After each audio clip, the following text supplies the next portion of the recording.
Coucou tout le monde, j'espère que vous allez bien. Je vous retrouve aujourd'hui dans une nouvelle vidéo pour vous faire mon top et mon flop de l'année 2017. Donc on a en tout 11 coups de cœur sur 2017 et 12 déceptions, dont 4 livres où j'ai été jusqu'au bout et que je n'ai vraiment pas aimé, et donc 8 livres que j'ai abandonnés en cours. Je crois que je n'avais jamais autant, enfin une chose est sûre, je n'avais jamais autant abandonné de livres en une seule année, et je ne suis même pas sûre d'en avoir abandonné autant dans ma vie que sur cette seule année. Donc dans les coups de cœur, on retrouve Galatea, le tome 1, Evanescence de Monia Sommer, publié aux éditions Anyway. Donc j'ai juste méga adoré ce premier tome qui est de la fantasy. Donc ceux qui me suivent depuis un moment savent que je ne suis pas une fanat de fantasy parce que je suis souvent perdue, où les univers sont trop complexes, trop de personnages, trop de lieux. Mais alors ce livre là, ça a été le coup de cœur monumental. J'ai jamais réussi à aller me coucher avant de l'avoir fini, donc c'est pour vous dire. Et j'ai juste adoré, j'attends la suite avec impatience, qui devrait paraître en 2018. Donc j'espère juste qu'il sortira pas à la fin de l'année ou au milieu d'année. S'il pouvait sortir vers le début, ça m'arrangerait bien. En deuxième position, enfin je vous dis en deuxième position, mais il n'y a pas d'ordre définitif. En fait ça a été 11 coups de cœur, ils en sont tous au même stade. Donc il n'y a pas de classement du 10e au premier. On a donc Osez aimer de Emilia chez Dreamcatcher, qui est une romance jeunes adultes, new adultes. Les personnages ont à peu près 18 ans, 18-20 ans, et qui est une romance FF contemporaine que j'ai vraiment beaucoup aimée, qui m'a beaucoup touchée. Ensuite, on a Les Oubliés. Alors là, on a le tome 1 et le tome 2 de Léna Jomaï, publié chez Plume Blanche, sachant qu'il est sorti en intégrale récemment aux éditions France Loisirs. Donc alors là, c'est coup de cœur pour la duologie, donc comme ça c'est fait. Un univers dystopique qui m'a emballé dès le début et dont j'ai pas réussi à décrocher en fait. Donc j'ai lu les 2 tomes en 2 jours, en plutôt 2 nuits, et donc mes nuits ont été très courtes ces jours-là. Ensuite, nous avons Le Masque du Silence, le livre 1 de Charlène Gros-Piron, publié chez Anyway Édition, qui me faisait envie depuis sa précédente édition chez Valentina. Donc c'est pour vous dire que ça date quand même depuis un petit moment. Et j'ai adoré cette histoire fantastique, cette histoire de malédiction, de Faso Lassie, le chat qui parle. Alors lui il est juste terrible. Et l'humour a un auteur, oui bien sûr. Et l'auteur a un humour mais tordant. Moi je me suis bidonnée du début à la fin. Alors ça ne passera peut-être pas avec tout le monde, mais en tout cas c'est un humour qui marche très bien sur moi, et j'ai vraiment adoré, et c'est d'ailleurs pour ça que le tome 2 sera très prochainement lu. Ensuite, on a Le Monde Secret de Sombre Terre, le tome 3 de Cassandra O'Donnell, publié chez Flammarion Jeunesse. Donc c'est le tome qui clôture cette trilogie. Et j'ai vraiment adoré cette finalité. Nos héros grandissent, nos héros prennent des décisions pas forcément toujours faciles. Il y a toujours toute cette magie, toutes ces créatures fantastiques qui me font rêver, qui m'émerveillent. J'ai passé un très bon moment avec ce livre. On a également L'Eben's Tunnel, le tome 2 d'Oksana Hope, publié aux éditions Rebelle. Donc le premier tome était passé mais à un cheveu du coup de cœur à ma lecture. Mais alors le tome 2 par contre, ça a été le coup de cœur et la grosse claque monumentale que je me suis bouffée. Parce qu'il faut dire que Oksana Hope a le don de vous retourner le cerveau comme personne avec cette série. Donc si vous ne connaissez pas, ça envoie du lourd. Dans ce livre, on suit Krista et Elias 200 ans après la Seconde Guerre mondiale. Donc Hitler a réussi à obtenir sa race aryenne pure et parfaite. Et depuis, les fureurs s'enchaînent et perpétuent cet univers de race aryenne, d'être pur. Ils ont exterminé toutes les autres ethnies et c'est juste vraiment de la bombe ce bouquin. Ensuite, on a Celle dont j'ai toujours rêvé de Meredith Russo, publié chez PKJ. Donc c'est écrit par une auteure transgenre, si je ne dis pas de bêtises. Donc on suit en fait notre héros qui en fait n'est pas bien dans sa peau, n'est pas bien dans son corps, et qui veut changer de genre en fait tout simplement. Et on va suivre ce qu'il a vécu, ce qu'il vit au quotidien, le fait de changer d'établissement scolaire, de se créer une nouvelle vie. Mais est-ce que son secret restera gardé ou non? Ce sera à vous de le découvrir, mais c'est vraiment une lecture qui m'a touchée, qui m'a énormément plu. Et d'ailleurs je remercie Cindy Van Wilder parce que c'est grâce à elle que j'avais entendu parler de ce livre et que je me suis penchée dessus. On a également Ceci n'est pas qu'une comédie romantique de Julie Grette, publiée aux éditions Jourdan. Donc, comme le titre le dit bien, c'est une comédie romantique, mais pas que. Donc on va suivre une héroïne perdue dans un chalet au fin fond de la montagne, perdue dans la montagne au fin fond d'un chalet pour les fêtes de fin d'année. Et il va se passer tout un tas d'événements que je vous laisserai découvrir, mais j'ai vraiment beaucoup aimé et j'attends la suite avec impatience. Ensuite, on a Rachel et Rosa de Ismaël Saidi, publié aux éditions Jourdan encore une fois. Donc là, c'est la rencontre d'une musulmane et d'une juive, si je ne dis pas de bêtises, en maison de retraite. Elles n'ont pourtant rien en commun et pourtant elles vont apprendre à se connaître et à se lier d'une amitié à leur âge qui est belle, qui est douce et clairement tout le monde aimerait avoir ou aime avoir une amie de ce type-là. Donc une très belle histoire courte et qui m'a fait passer vraiment un très bon moment. Et pour finir, un livre qui m'a juste broyé le cœur.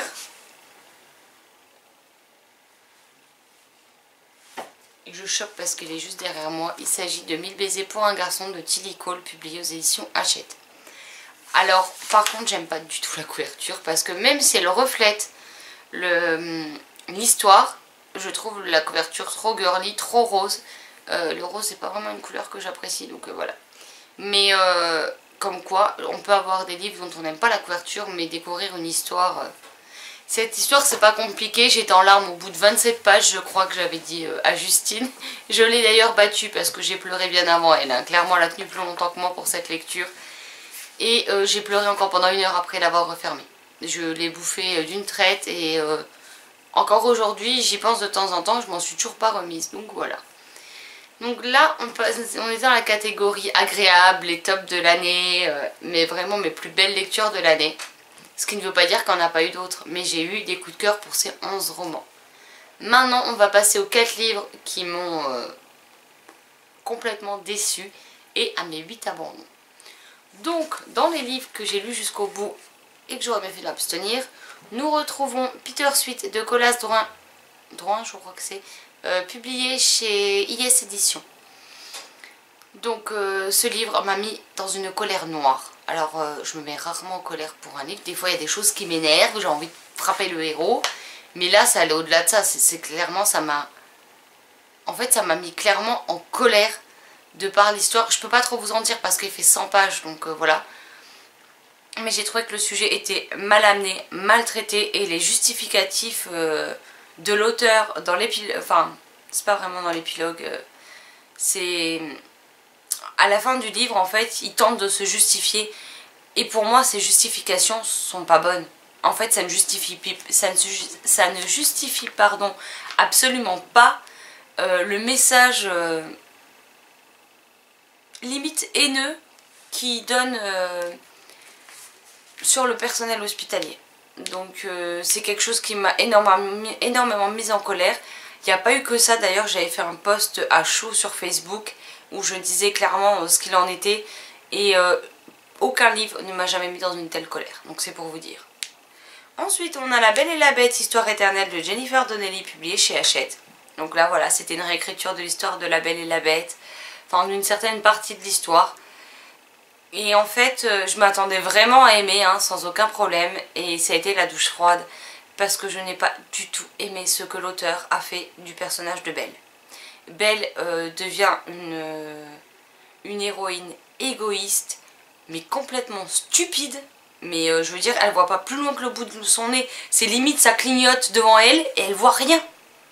Elle est aveugle, elle est stupide, elle est égoïste. Et franchement, elle m'a tapé sur les nerfs, quoi. Je ne comprends pas comment on a pu faire devenir Belle comme ça en fait. Ça m'a juste insupporté tout au long de ma lecture. Ensuite on a Le Garçon qui volait des avions de Élise Fontenay, publié aux éditions du Rouergue. Donc c'est un livre qui fait environ 60 pages si mes souvenirs sont bons. Le problème c'est que cette histoire est trop courte et en fait s'arrête au pire moment.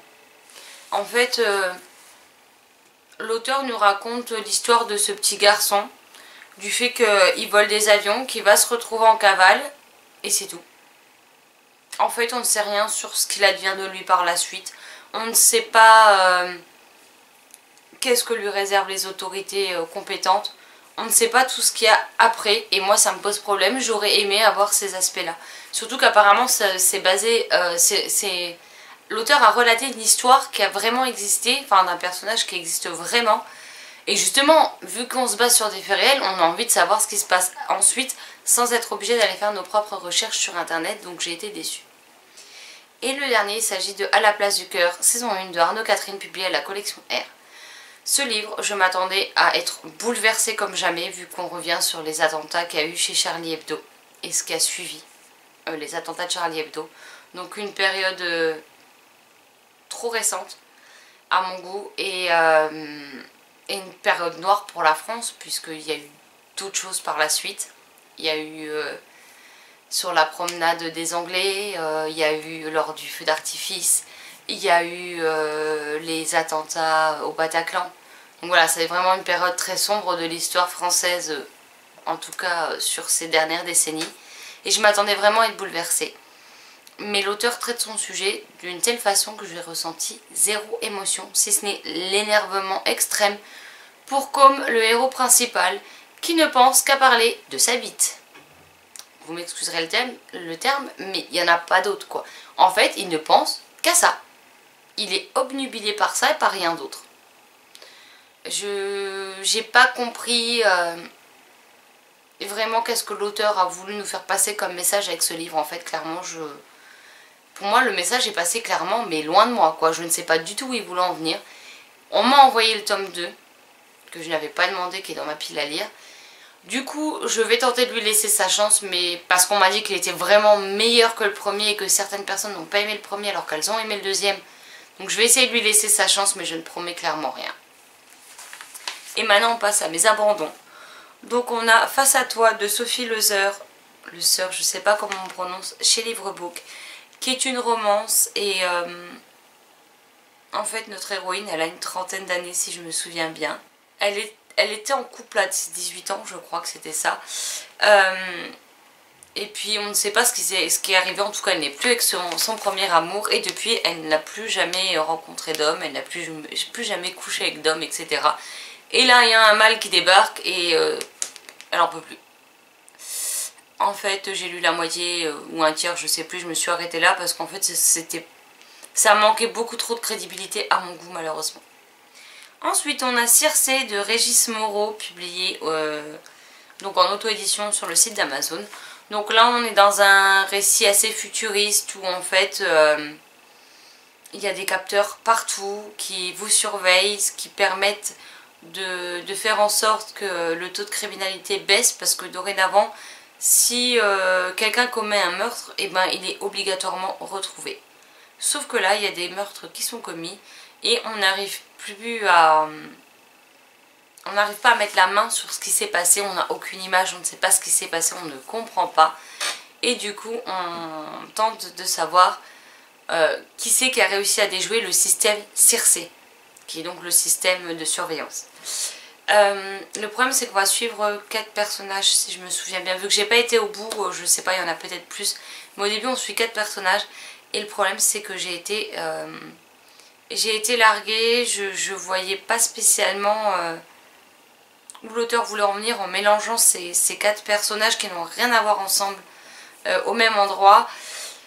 Et j'ai pas réussi à accrocher plus que ça et j'ai écourté ma lecture malheureusement.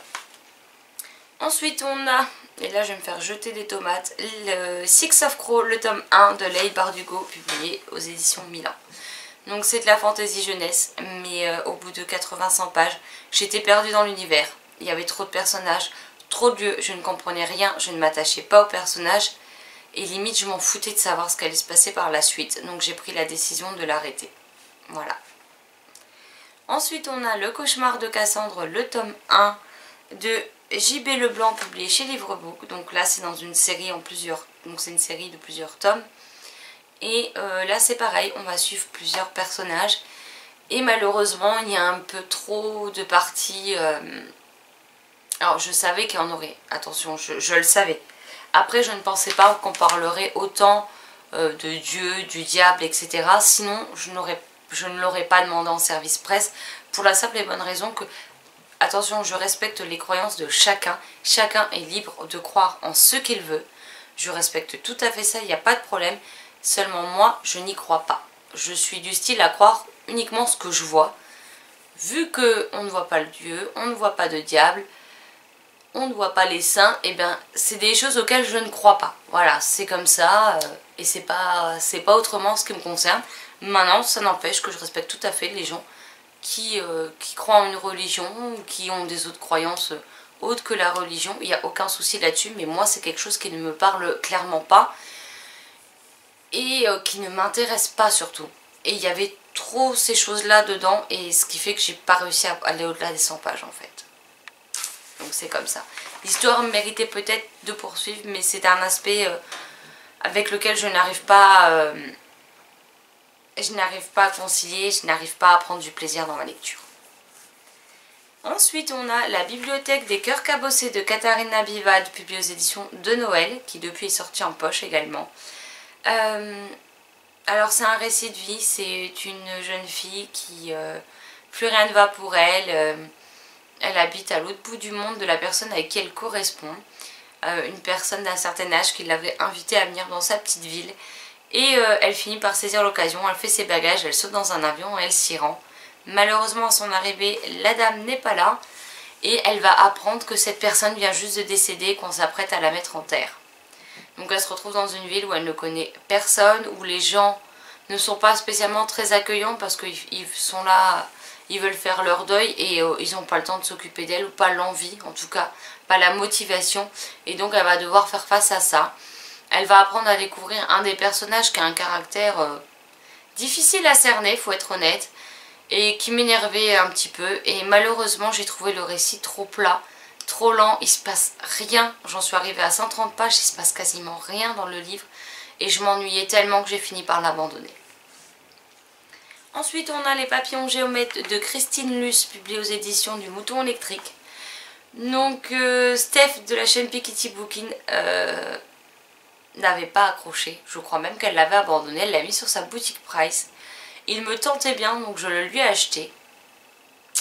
Et malheureusement, j'ai pas accroché du tout. Arrivé à la... pareil, un peu moins la moitié du livre, j'ai décroché. En fait, on ne sait pas où on est. C'est pas dans quel pays. On ne sait pas à quel moment de l'époque, dans quelle époque, dans quel siècle, dans quelle décennie. On ne sait pas du tout où on se situe dans le temps, ni dans l'espace. Et moi, ça, c'est quelque chose que je peux pas. J'ai besoin de savoir à quel moment je me situe, pour savoir quelles sont les coutumes d'usage de l'époque. J'ai besoin de savoir où on est pour essayer de visualiser un minimum les lieux par rapport à ce que j'ai pu voir à la télé ou ce que j'ai pu lire dans d'autres livres concernant les pays. Donc déjà j'étais larguée complètement là-dessus et en fait je voyais pas où l'auteur voulait en venir. Pour moi l'histoire n'avait ni queue ni tête et j'ai préféré abandonner que de persister puisque je comprenais rien et ça m'intéressait même plus en fait. Ensuite, on a, alors je sais plus le nom de la série, mais c'est le tome 1, il s'appelle Chimère captive de Mathieu Rivero, publié aux Moutons Électriques. Donc là c'est pareil, c'est un livre voyageur. Et on est pas mal dans les personnes qui ont fait circuler ce livre à avoir décroché. Ou en tout cas, certaines personnes l'ont lu jusqu'au bout mais n'ont pas apprécié leur lecture. En fait, on suit des personnages qui ont le pouvoir de rentrer dans vos rêves et d'agir dans vos rêves et de les modifier. Le problème c'est que l'histoire pour moi est trop décousue. Les mots de vocabulaire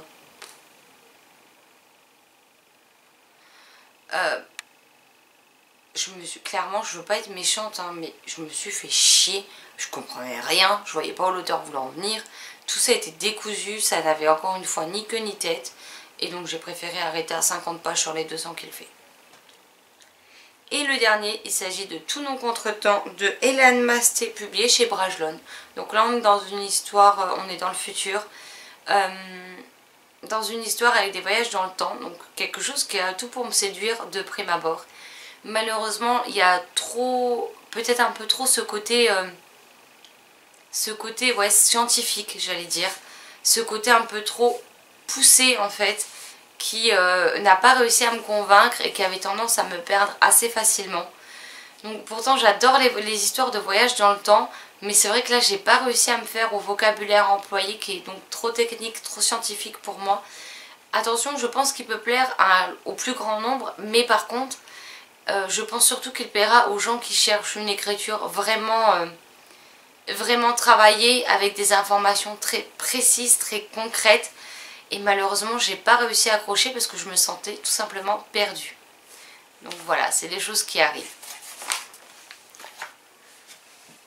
Donc voilà, mon top flop de l'année 2017 est à présent terminé. N'hésitez pas à me dire en commentaire si vous avez lu les livres que je vous ai proposés, si vos avis sont identiques aux miens ou au contraire si divergent. C'est toujours intéressant de voir ce que les gens ont pu ne pas aimer sur quelque chose que moi j'ai aimé et inversement.